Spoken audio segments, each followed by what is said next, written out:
Good morning, and let me say something that might genuinely surprise you. The medical establishment has spent decades telling seniors to slow down, take it easy, and accept the natural decline that comes with age. But what if I told you that some of the most groundbreaking longevity research of the last 10 years completely contradicts that advice? What if the things keeping you sharp, strong, and independent at 75, 80, even 85 years old are not the things your doctor mentioned at your last checkup, but simple daily habits that most people your age have quietly abandoned? I'm Dr. William, and after more than 2 decades working with patients in the 75 to 85 age range, I've seen something that the research is only now beginning to confirm. The people who age the best, the ones who still drive themselves to appointments, who still garden, who still remember every grandchild's birthday without writing it down, they share a very specific set of behaviors, not expensive supplements, behaviors. A landmark study published by the Stanford Center on Longevity followed over 4,200 adults between the ages of 70 and 90 for a period of 12 years. What they found was striking.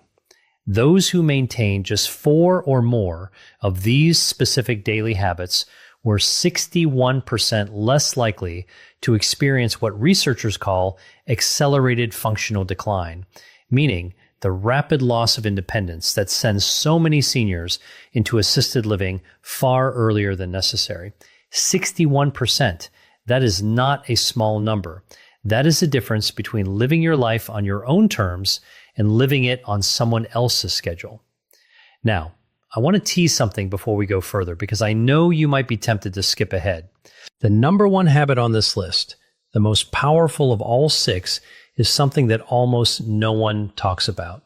It has nothing to do with diet or exercise in a traditional sense. In fact, most cardiologists don't even bring it up.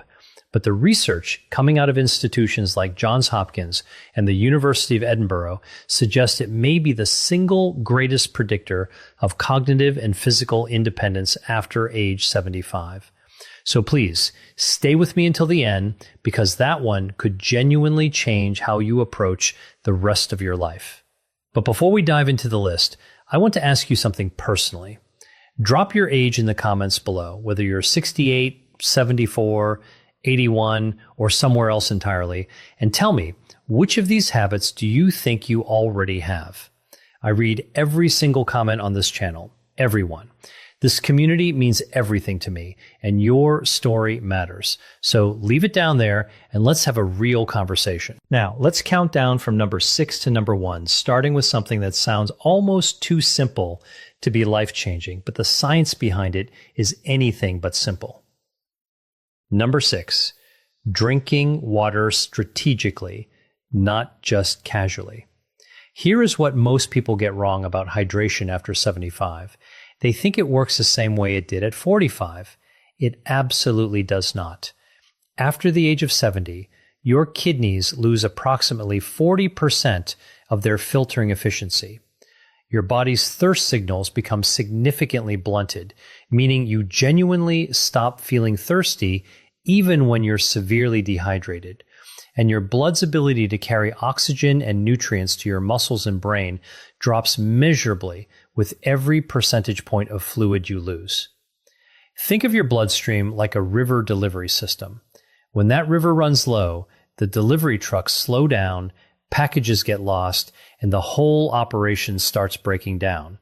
That is exactly what chronic mild dehydration does to the aging body. Research from the European Journal of Nutrition involving 3,500 adults over the age of 70 found that those who maintained consistent daily hydration above 1.8 liters showed a 38% lower rate of urinary tract infections, a 29% reduction in falls because dehydration dramatically impairs balance and reaction time, and significantly better scores on short-term memory tests.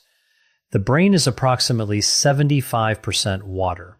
Even a 2% drop in hydration causes measurable cognitive impairment at any age. But after 75, that effect is amplified because your brain's compensatory mechanisms are already working harder just to maintain baseline function. Here is the key that makes this a habit for truly exceptional seniors. They don't just drink water when they remember. They drink 12 to 16 ounces first thing in the morning, before coffee, before breakfast, before anything else. This is because the body loses fluid overnight through breathing and minor perspiration. And after 75, your overnight fluid deficit is typically 30% higher than it was in midlife. Then, they drink a small glass with every meal and one mid-afternoon. The synergy tip here is critical. Pair your morning water with a small amount of sodium, not table salt, but a pinch of high-quality sea salt or an electrolyte tablet. Because after 75, your kidneys have more difficulty retaining sodium. And without it, plain water passes through your system without being fully absorbed into your cells where it's actually needed. Margaret, 81 years old from Boise, Idaho, came to see me complaining of afternoon brain fog, dizziness when standing, and what she described as feeling like my thinking was wrapped in cotton. She was not dehydrated in any dramatic sense. She was chronically, mildly underhydrated. We made one change: strategic hydration, timed correctly, with a small electrolyte addition in the morning. 6 weeks later, she told me it felt like someone had cleaned the windows of her mind. Her balance improved, her afternoon fatigue decreased significantly. One habit, life-changing results. Number 5, resistance-based movement at least twice per week. I need to be very clear about something here because I see this misunderstood constantly. When I say resistance movement, I am not talking about going to a gym and lifting heavy weights. I am talking about any movement that asks your muscles to work against a force, whether that's a resistance band, a light dumbbell, a wall push-up, or even carrying groceries with intention. The distinction matters enormously after 75 because of a process called anabolic resistance. Let me explain what that means. Anabolic resistance is the reduced ability of aging muscle cells to respond to protein and exercise stimulation. In practical terms, it means that after 75, your body needs more signal, more intentional resistance to maintain the same amount of muscle that a 50-year-old would maintain with half the effort. Your muscles are not lazy. They are simply harder to reach. And if you don't reach them consistently, they begin a process called sarcopenia, the progressive loss of muscle mass and strength, which research from the Mayo Clinic has linked to a 47% increased risk of falls, a 53% higher likelihood of being unable to perform basic daily tasks within 5 years, and a dramatically shortened overall lifespan. A study from Tufts University followed adults aged 75 to 85 who began twice-weekly resistance training. After just 10 weeks, participants showed an average 37% increase in leg strength, a 28% improvement in balance scores, and here is the part that always surprises people: a measurable improvement in insulin sensitivity, which directly affects energy, inflammation, and cognitive function. The mitochondria in your muscle cells, which are essentially the power plants of your body, literally regenerate more efficiently when resistance exercise is present. You are not just building muscle, you are rebuilding the energy infrastructure of your entire body. The practical prescription is simple: 2 to 3 sessions per week, 20 to 30 minutes each, focusing on the large muscle groups, legs, hips, and back. Resistance bands are ideal for seniors because they provide progressive resistance without joint impact. The synergy tip: perform your resistance session within 30 minutes of consuming 25 to 30 grams of protein, because after 75, the anabolic window, the period during which your muscles can most efficiently absorb protein for repair, is shorter and less forgiving than in younger adults. Timing is not optional at your age. It is essential. Number 4, maintaining a consistent, purposeful sleep schedule. Before I continue, If this video is giving you value, if you're learning something you wish someone had told you years ago, please take 1 second right now and click that subscribe button. And if you know someone between 70 and 90 who deserves to hear this information, share this video with them today. I say this because this channel exists for one reason: to give seniors the science-backed truth that far too many medical appointments never have time to cover. Now, back to sleep, because this one is far more complex than simply going to bed early. After the age of 75, your circadian rhythm, your body's internal 24-hour clock, begins to shift and critically weaken. Your brain produces roughly 70% less melatonin than it did at age 30. Your slow-wave sleep, which is the deepest and most physically restorative phase, decreases by up to 80% from what it was in your 30s. This is the phase during which human growth hormone is released, the hormone responsible for cellular repair, immune function, and muscle maintenance. And here's what most people don't realize: poor sleep after 75 is not just about feeling tired. A study from the University of California, Berkeley, found that adults over 70 with disrupted sleep patterns showed a 68% higher accumulation of amyloid plaques in the brain, the same plaques associated with Alzheimer's disease. The seniors who do this exceptionally well do not just sleep more, they sleep consistently. They go to bed within the same 30-minute window every night. They wake at the same time every morning, including weekends. They keep their bedroom cool between 65 and 68 degrees Fahrenheit because body temperature regulation during sleep becomes less efficient after 75. And a cooler environment supports the deep sleep your brain desperately needs. They avoid screens for 60 minutes before bed, not because of blue light alone, but because mental stimulation keeps the prefrontal cortex active in ways that delay sleep onset by an average of 47 minutes in adults over 70, according to research from Harvard Medical School. The synergy tip: pair your consistent sleep schedule with 10 minutes of slow, diaphragmatic breathing before bed. This activates the parasympathetic nervous system, your body's rest and repair mode, and research shows it reduces nighttime cortisol levels by up to 22%, making it significantly easier to reach and sustain slow-wave sleep in aging adults. Number 3, eating protein in a deliberate, distributed pattern. This is where I see the most dangerous misconception among seniors, and it genuinely concerns me as a physician. The idea that you need less protein as you age is not just wrong. It may be one of the most harmful pieces of nutritional folklore ever passed down. The truth is the exact opposite. After 75, due to the anabolic resistance I mentioned earlier, your body actually requires 50 to 75% more dietary protein per pound of body weight than a healthy 30-year-old to achieve the same muscle maintenance effect. Yet most seniors I see are eating half the protein they need, often because appetite decreases with age and high carbohydrate foods feel easier to prepare and consume. Research published in the American Journal of Clinical Nutrition involving over 2,700 adults aged 70 to 85 found that those who consumed at least 1.2 grams of protein per kilogram of body weight daily, distributed across 3 or more meals, maintained significantly more muscle mass, had 41% lower rates of hospitalization due to fall-related injuries, and showed markedly better immune response to common infections like influenza and pneumonia.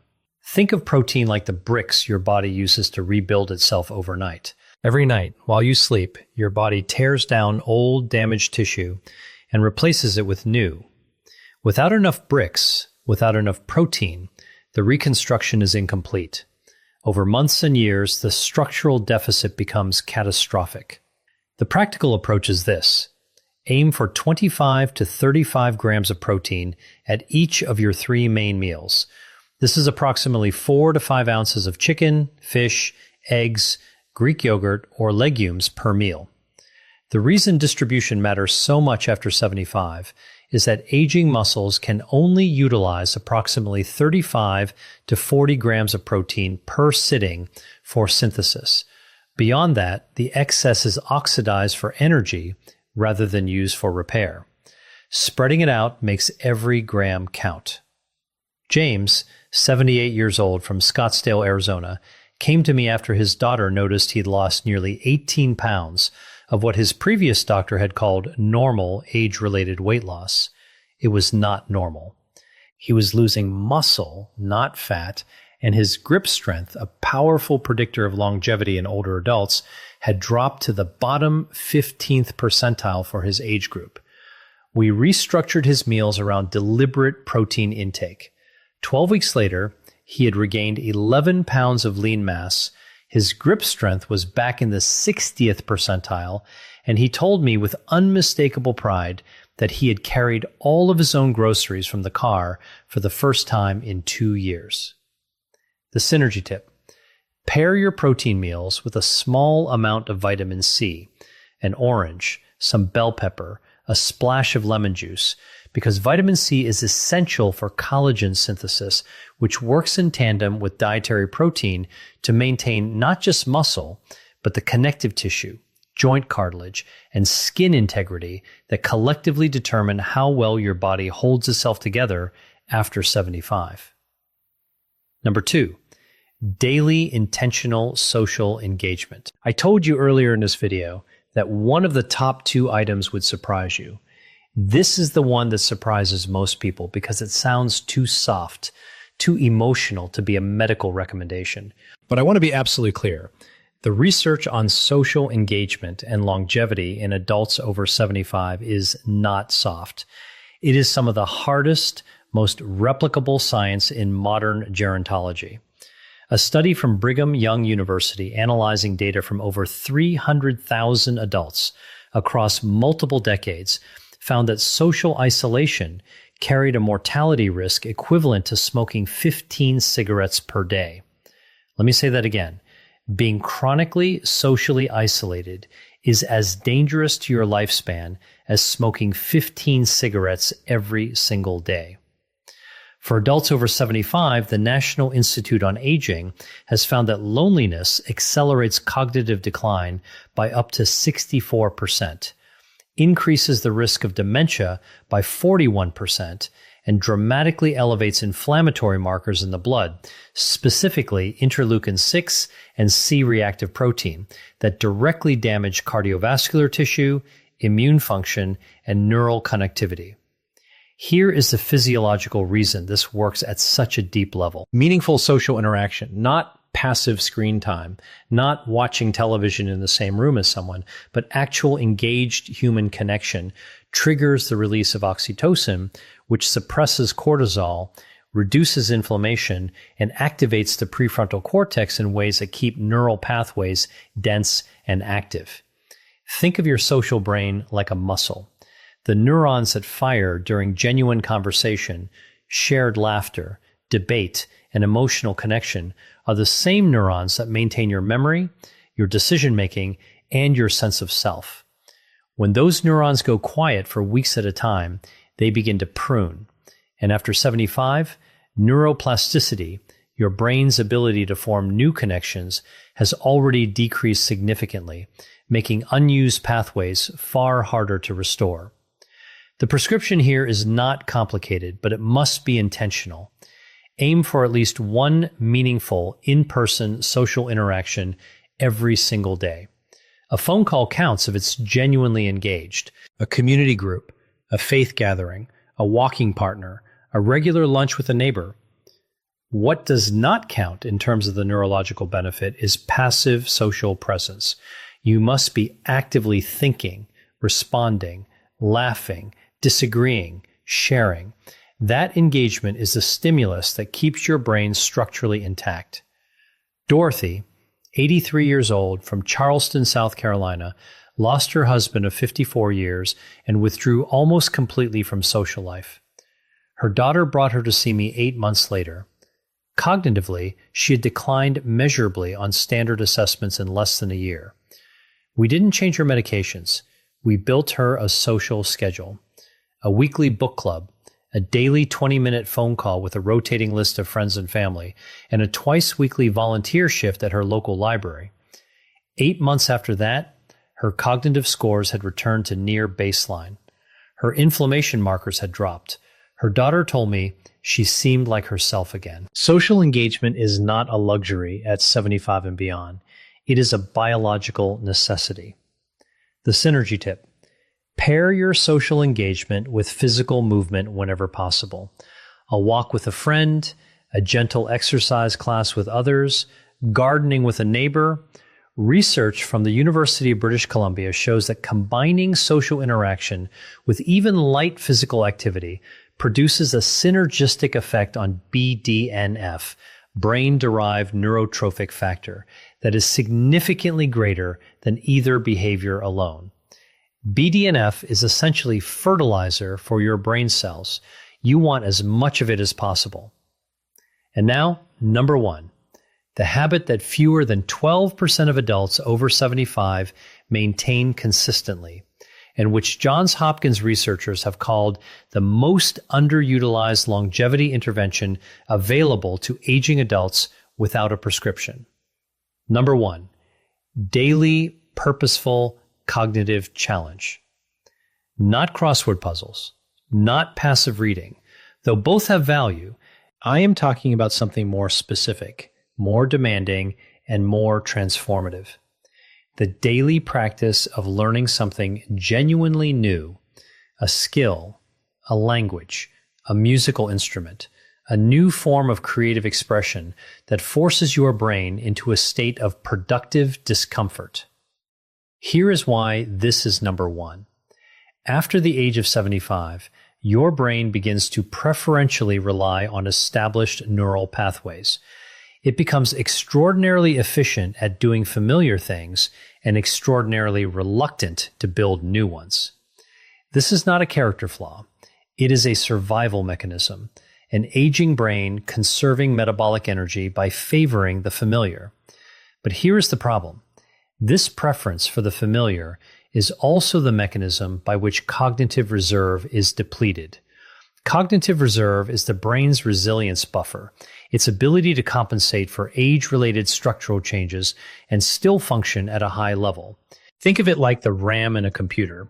The more cognitive reserve you have, the more damage your brain can absorb before you start experiencing symptoms of decline.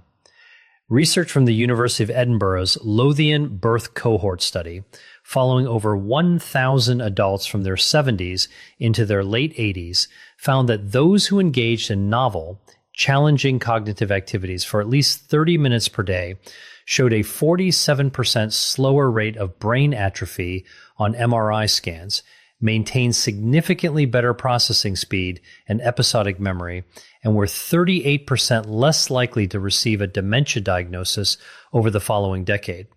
A separate study from the Rush Memory and Aging Project found that seniors who described their daily lives as intellectually engaging showed brain function equivalent to adults 10 years younger on standardized neurological assessments. The mechanism is neuroplasticity, your brain's ability to reorganize itself by forming new neural connections. While neuroplasticity does decline with age, it never disappears entirely.